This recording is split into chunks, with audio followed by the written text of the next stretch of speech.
Oni ndine Jack nde masabata awiri apitawo napanga video mafotokoza kuti amafuna kumupha Ibrahim Traore ku Burkina Faso. Kuna bwera anthu achifwamba chani anapanga ploti ya tunthu yoti ena amafuna kumuombera ena amati ayamwikire mabomba ku nyumba kwake chani. Noti plan yonseyo inatani inadziwika ndipo masoja ena anagwidwa.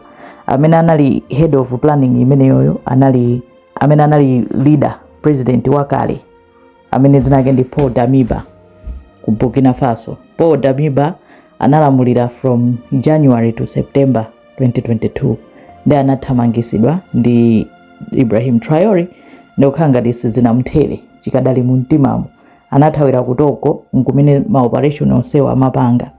Akuti mu 2024 so anayeseraso kunena kuti agwetse boma la Ibrahim Traore komanso kumupha zinakanika. Nde panopo masoja ena amene anali involved ndi planiyo anagwidwa.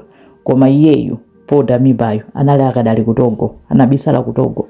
Nde boma la Togo lamanga linamugwira kunena kuti sitingalole kuti uzikhalabe kunoko, eti tinakupasa malo kuti uzikhala utachoka uko koma ukupanga be ziwembu. Nde iwo safuna kuti zakhudze.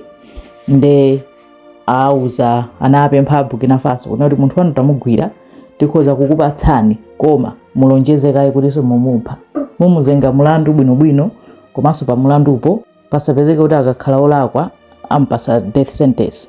Nde agwirizana apanga gwirizano one kuti sampasa death sentence nde amupereka moti pakali pano ali m'manja mwa Burkina Faso kuti akukonzekera kuti akazengedwe milandu chifukwa chofuna kupanga zoti amuphe Ibrahim Traore kangapo konse osati kamodzi. Nde imeneyo ndi imene ikuchitika ku Burkina Faso. Update amugwira Paul Damiba.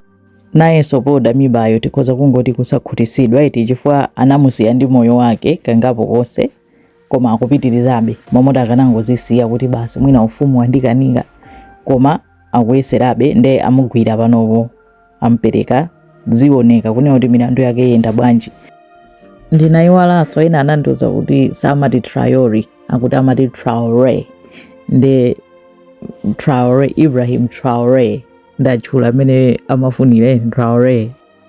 Milandu ina yomwe atazengedwe Damiba ndi embezzlement of funds, illicit enrichment kuti anadzilemeretsa modabwitsa, corruption, kuba komanso money laundering. Pakakhalanso update ina tibweranso kuzapanga update za Traore. Zikomo kwambiri.